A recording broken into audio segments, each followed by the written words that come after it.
നബി സല്ലല്ലാഹു അലൈഹി വസല്ലം തങ്ങൾ മിഅ്റാജ് യാത്ര നടത്തുന്ന സമയത്ത് ധാരാളം ഖബറുകൾ കാണുന്നുണ്ട്. അതിലൊരു ഖബറിൽ നിന്ന് വല്ലാത്ത സുഗന്ധം ഇങ്ങനെ വരുന്നുണ്ട്. വല്ലാത്ത സുഗന്ധം എന്ന് വെച്ചാൽ വല്ലാത്ത സുഗന്ധം ഇങ്ങനെ വരികയാണ്. ആ സമയത്ത് നബി സല്ലല്ലാഹു അലൈഹി വസല്ലം തങ്ങൾ ജിബ്രീൽ അലൈഹി സ്വലാത്തു വസ്സലാമിനോട് ചോദിക്കുന്നുണ്ട്, യാ ജിബ്രീൽ, ആരുടേതാണ് ഈ ഖബർ? ആരുടേതാണ് ഈ ഖബർ? വല്ലാത്ത സുഗന്ധാണല്ലോ ഈ ഖബറിനുള്ളത്. ആ സമയത്ത് ജിബ്രീൽ അലൈഹി സ്വലാത്തു വസ്സലാം പറയാണ്, അത് ഫറോവയുടെ കാലത്ത് തൗഹീദ് സംസാരിച്ചിട്ടുണ്ടായിരുന്ന മാഷിത ബീവിയുടെ ഖബറാണ് യാ റസൂലല്ലാഹ് സ്വല്ലല്ലാഹു അലൈഹി വസല്ലം. ആ ചരിത്രം അറിയോ? വർത്തമാന കാലഘട്ടത്തിൽ നമ്മൾ കേൾക്കേണ്ട ചരിത്രമാണത്. എല്ലാ കാര്യങ്ങളും നമുക്കെതിരായി നിൽക്കുന്ന സമയത്ത് തൗഹീദ് പറഞ്ഞതുകൊണ്ട് അല്ലാഹു സുബ്ഹാനഹു തആല ആദരിച്ച് ബഹുമാനിച്ച ഒരു കുടുംബത്തിൻ്റെ കഥയാണത്. ഫറോവയുടെ മകളുടെ സേവകയായി ഖാദിമത്തായി ജോലി ചെയ്തിരുന്ന പെണ്ണാണ് മാഷിത ബീവി. അങ്ങനെ ഇങ്ങനെ മുടി ഇങ്ങനെ മുടി ഇങ്ങനെ ചീകുന്ന സമയത്ത് കയ്യിലുണ്ടായിരുന്ന ചീർപ്പ് താഴേക്ക് വീണു. ചീർപ്പ് താഴേക്ക് വീണ സമയത്ത് മാഷിത ബീവി അവിടെ നിന്ന് എഴുന്നേറ്റുകൊണ്ട് ആ ചീർപ്പ് ബിസ്മില്ല എന്ന് പറഞ്ഞുകൊണ്ട് ചീർപ്പെടുത്തു. ഇതാര് കേട്ടു? ഫറോവയുടെ മകള് കേട്ടു. ഉടനെ തന്നെ മകള് ചോദിച്ചു, എൻ്റെ റബ്ബല്ലാതെ, എൻ്റെ വാപ്പയല്ലാതെ നിനക്ക് വേറെ റബ്ബുണ്ടോ? അന റബ്ബുക്കുമുൽ അഅല എന്നാണല്ലോ ആര് പറഞ്ഞത്? ഫിർഔൻ പറഞ്ഞത്. ഞാനാണ് ഏറ്റവും വലിയ റബ്ബ് എന്നാണല്ലോ ഫിറോന്റെ വാദം. അതുകൊണ്ടാണല്ലോ മൂസാ നബി അടക്കമുള്ള കൊല്ലാൻ വേണ്ടി പ്ലാൻ ഇട്ടത്. എൻ്റെ വാപ്പയല്ലാതെ വേറൊരു ഇലാഹ് നിനക്കുണ്ടോ? രക്ഷിതാവ് നിനക്കുണ്ടോ? മാഷിത ബീവി സധൈര്യം പറഞ്ഞു, നിന്റെ വാപ്പ ആരുമല്ല, നിന്റെ വാപ്പയെയും എന്നെയും നിന്നെയും അടക്കി ഭരിക്കുന്നത് അല്ലാഹു സുബ്ഹാനഹു വ തആലയാണെന്ന് പറഞ്ഞു. വാർത്ത വാപ്പയുടെ ചെവിയിലേക്ക് മകൾ എത്തിച്ചു കൊടുത്തു. ബാപ്പ എന്ത് ചെയ്തു? ഈ മാഷിത ബീവിയെ കൊണ്ടുവന്നു വിശ്വാസത്തിൽ നിന്ന് മാറാൻ വേണ്ടി പറഞ്ഞു. മാഷിത ബീവി ഞാൻ മാറൂല. മക്കൾ ഓരോന്നായി കൺമുന്നിലിട്ട് കൊന്നുകളഞ്ഞു, മൃഗീയമായി കൊന്നുകളഞ്ഞു. പല രൂപത്തിലാണ് കൊന്നുകളഞ്ഞത്. മാഷിത ബീവി പതറിയില്ല. മാഷിത ബീവിക്ക് മുല കൊടുക്കുന്നൊരു കുഞ്ഞുണ്ടായിരുന്നു. ആ കുഞ്ഞിനെ മാറിടത്തിൽ നിന്ന് പിടിച്ചുകൊണ്ടുപോയിട്ട് ആ കുഞ്ഞിനെ മൃഗീയമായി കൊല ചെയ്യുന്ന സമയത്ത് മാഷിത ബീവി അപ്പോൾ ഫിറോൻ കരുതി, എന്ത് ഇപ്പം മാഷിത്താനാകും, കാരണം ചെറിയ കുട്ടിയല്ലേ. ഈ കുഞ്ഞിനെ കൊല്ലുമ്പോൾ ബാക്കി കുഞ്ഞിനെ കൊന്നപ്പോഴൊന്നും അനങ്ങിയിട്ടില്ലെങ്കിലും ഈ കുഞ്ഞിനെ കൊല്ലുമ്പോൾ എന്തായാലും മാഷിത്തൊന്ന് പതറും എന്ന് കരുതി. മാഷിത ബീവി പതറിയില്ല. ആ കുഞ്ഞിനെ കൊല്ലുന്ന സമയം ആ ചെറിയ കുഞ്ഞ് സംസാരിച്ചു, യാ ഉമ്മി ലാ തഹസൻ, ഉമ്മ സങ്കടപ്പെടരുത്, നമ്മൾ അള്ളാഹുവിൻ്റെ വിശ്വാസത്തിന് പേരിൽ ഉറച്ചു നിൽക്കണം, എനിക്ക് മരിക്കാൻ ഭയമില്ല, ഇത് ദുനിയാവല്ലേ, ഞാൻ ഇവിടുന്ന് പോയിക്കോടാം, ഒരിക്കലും ഉമ്മ തൗഹീദിനെ വിട്ടുകൊണ്ട് മറ്റൊന്നിലോട്ടും പോകരുത് എന്ന് പറഞ്ഞ മാഷിത ബീവിയുടെ കൺമുന്നിലിരുന്നു കൊണ്ട് ഓരോ മക്കളെയും മൃഗീയമായി ഫറോവയുടെ സൈന്യം കൊല ചെയ്യപ്പെട്ടു. ആ മാഷിത ബീവിക്കും കുടുംബത്തിനും നൽകിയതാണ് ഈ കാണുന്ന ഖബർ, ആ സുഗന്ധം എന്ന് പറയുന്നത്. അല്ലാഹു തആല അവരുടെ കൂടെ നമ്മളെ ഉൾപ്പെടുത്തി അനുഗ്രഹിക്കട്ടെ.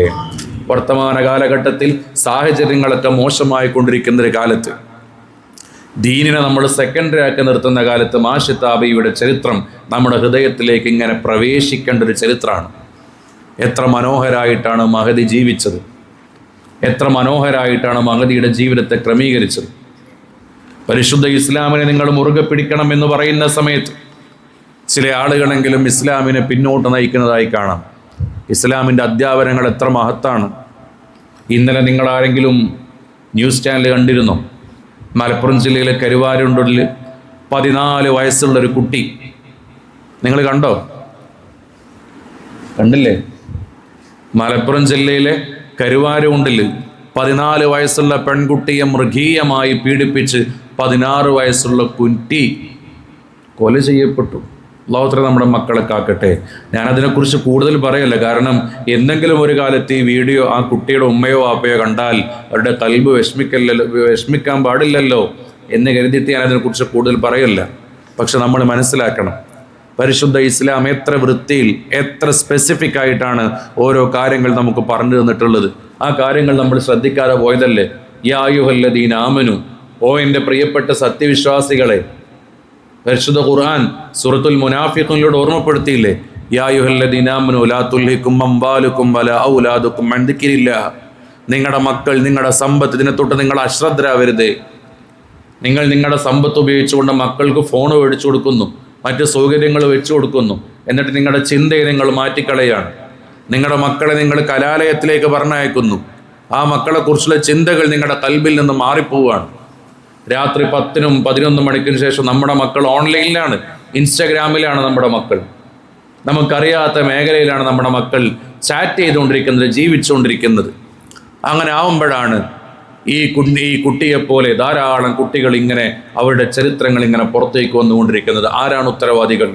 അവരെക്കുറിച്ച് അശ്രദ്ധവാരായ നമ്മളാണ് അതിൻ്റെ ഉത്തരവാദികൾ. നമ്മുടെ മക്കളെ കയറൂരി വിട്ട നമ്മളാണ് ഉത്തരവാദികൾ. അള്ളാഹുവിൻ്റെ അടുക്കിലേക്ക് എത്തുന്ന സമയത്ത് മുമ്പ് ഓർമ്മപ്പെടുത്തിയതാണ്, സ്വന്തം കുടുംബത്തെക്കുറിച്ച് ചോദിക്കാതെ ഒരു സ്റ്റെപ്പ് മുന്നോട്ട് പോകില്ല എന്നുള്ളതാണ്. ആർക്കാണ് നഷ്ടപ്പെട്ടു പോയത്? ആ 14 വയസ്സുള്ള കുട്ടിയുടെ ഉമ്മയുടെയും ബാപ്പയുടെയും നിലവിളി ആര് കേൾക്കാനാണ്? എന്തെല്ലാം അപമാനങ്ങൾ ഇനി അവർ സഹിക്കണം, മറ്റുള്ളവരുടെ എന്തെല്ലാം കുത്തുവാക്കുകൾ കേൾക്കണം. എന്ത് തെറ്റി അവർ ചെയ്തേ? സ്വന്തം മക്കളെ സ്നേഹിച്ചതോ, സ്വന്തം മക്കൾക്ക് വേണ്ടതൊക്കെ കൊടുത്തതോ? പക്ഷെ മക്കൾ തിരിഞ്ഞുകുത്തിയപ്പോൾ മക്കളുടെ ജീവൻ തന്നെ നഷ്ടപ്പെട്ടു പോയി. അള്ളാഹു തആല കാത്ത് രക്ഷിക്കുമാറാകട്ടെ. അതുകൊണ്ട് ഇസ്ലാം നിയന്ത്രണങ്ങൾ വെച്ചത്, വീണ്ടും പറയുന്നു, ഇസ്ലാം നിയന്ത്രണങ്ങൾ വെച്ചത് നമുക്ക് മാന്യമായൊരു ജീവിതം നൽകുന്നതിന് വേണ്ടിയിട്ടാണ്. ആ നിയന്ത്രണങ്ങൾ നമ്മൾ അനുസരിക്കുന്ന വേണം. പുതിയ കാലത്ത് ലിബറലിസവും യുക്തിവാദവും ഒക്കെ വന്നിട്ട് നിയന്ത്രണങ്ങളില്ലാത്തൊരു ജീവിതം, my life, my rules, my choice എന്നൊക്കെ പറഞ്ഞ് എൻ്റെ ജീവിതം എനിക്ക് ഇഷ്ടപ്പെട്ടതുപോലെയാണ് എന്നൊക്കെ പറഞ്ഞ് മക്കൾ വഴിതെറ്റിപ്പോകുന്ന സമയത്ത് ഇതുപോലെ മറ്റൊരാളുടെ മുന്നിൽ നമ്മൾ തലകുനിക്കേണ്ട അവസ്ഥ വരും. അല്ലാഹു തആല കാത്തുരക്ഷിക്കുമാറാകട്ടെ. ഇപ്പം ശിക്ഷകൾക്കൊന്നും വലിയ പ്രശ്നമില്ലാതായി മാറിയല്ലോ. ശിക്ഷകൾക്കൊന്നും പ്രശ്നമില്ല. മാസങ്ങളായി, വർഷങ്ങളായി ആ തിരുവനന്തപുരത്ത് കടന്ന് ആശാ വർക്കർമാർ സമരം നടത്തിയിരുന്നു. എന്തിനു വേണ്ടിയിട്ട്? ഒരു ദിവസത്തെ വരുമാനത്തിൽ കുറച്ച് കൂട്ടാൻ വേണ്ടിയിട്ട്. ഒരു സമരവും നടത്താതെ ജയിൽ പുള്ളികളുടെ ശമ്പളം കൂട്ടി. 630 രൂപയാണ് ഇപ്പോൾ ശമ്പളം. എന്തിന്? ജയിലിൽ പോയത് ടൂർ പോയതൊന്നുമല്ലല്ലോ, ശിക്ഷ അനുഭവിക്കാൻ പോയതാ. അവർക്കൊരു സമരമല്ല, ഒരു പ്രശ്നമല്ല. അവർക്ക് അവരുടെ ജീവിതം അവിടെ നയിക്കാൻ പറ്റുന്നുണ്ട്, നേരത്തിൽ ഭക്ഷണം കിട്ടുന്നുണ്ട്. അപ്പോഴാണ് അംഗനവാടിയിൽ ജോലി ചെയ്യുന്നതുമായി ബന്ധപ്പെട്ട ആശാ വർക്കർമാർ നേരത്തിന് ശമ്പളം കിട്ടണം എന്ന് പറഞ്ഞുകൊണ്ട് സമരം നടത്തി. ആ സമരത്തെ കണ്ടില്ല. ഞാൻ രാഷ്ട്രീയമായി സംസാരിക്കല്ല, ഞാനൊരു രാഷ്ട്രീയ പാർട്ടിനെയും പിന്താങ്ങാത്തതുകൊണ്ട് എനിക്ക് ആരെയും വിമർശിക്കാം, ഒരു പ്രശ്നമില്ല, ആരെക്കുറിച്ചും പറയാം. പക്ഷെ നിങ്ങൾ ആലോചിച്ച് നോക്ക്, ഇങ്ങനെ ജയിലിൽ പുതിയ സൗകര്യങ്ങൾ ഇട്ട് കൊടുക്കുന്നു. പിന്നെ എങ്ങനെ ആളുകൾക്ക് ശിക്ഷ തെറ്റിയുമ്പോൾ ഒരു പേടി വരാൻ തോന്നുന്നത്? ശക്തമായ തെറ്റുകൾക്ക് ശക്തമായ ശിക്ഷ വരണമല്ലോ. ഇതൊന്നും ഇല്ലാത്ത അവസ്ഥ. അപ്പം അതുകൊണ്ട് സ്വന്തം മക്കള്, സ്വന്തം കുടുംബം, അതിനെ തൊട്ടൊന്നും നമ്മൾ എന്ത് ചെയ്യരുത്, ഒരിക്കലും മാറരുത്.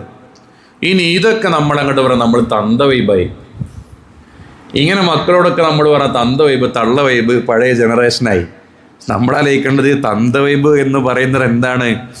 അതൊരു അനുഭവ പാടാണല്ലോ. ഈ മക്കളോട് ഇതെല്ലാം പറഞ്ഞു കൊടുക്കുമ്പോൾ ആര് പറഞ്ഞു കൊടുക്കുന്നത്? ഇതെല്ലാം കണ്ട മനുഷ്യരല്ലേ, ഇവരെക്കാൾ കൂടുതൽ ലോകം കണ്ട മനുഷ്യരല്ലേ. പക്ഷെ നമ്മുടെ മക്കൾ ഉൾക്കൊള്ളുന്നില്ല. ഒരാൾ ചിരിച്ചുകൊണ്ട് പിന്നാലെ വരുമ്പോഴേക്ക് ഉപ്പക്കറിയാം മോളെ ആ വരുന്നത് എന്തിനാണ് എന്ന് ഉപ്പക്കറിയാം, കാരണം ഉപ്പ ഒരുപാട് ലോകം കണ്ടതാ. പക്ഷെ ഇത് പറയുമ്പോഴേക്ക് ഉപ്പാക്ക് തന്ത വൈബാണെന്ന് പറയും.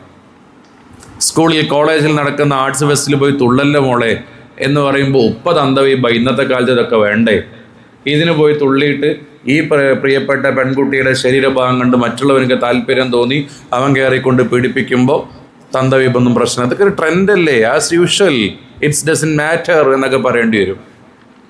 അല്ലാഹു തആല കാക്കട്ടെ. ഇസ്ലാം വെച്ച നിയന്ത്രണങ്ങൾ നമ്മുടെ വീട്ടിൽ നിർബന്ധമായിട്ടുണ്ടാവണം. അതില്ല എന്നുണ്ടെങ്കിൽ ഈ കാര്യങ്ങളൊക്കെ സംഭവിക്കും. അല്ലാഹു തആല കാത്തുരക്ഷിക്കുമാറാകട്ടെ.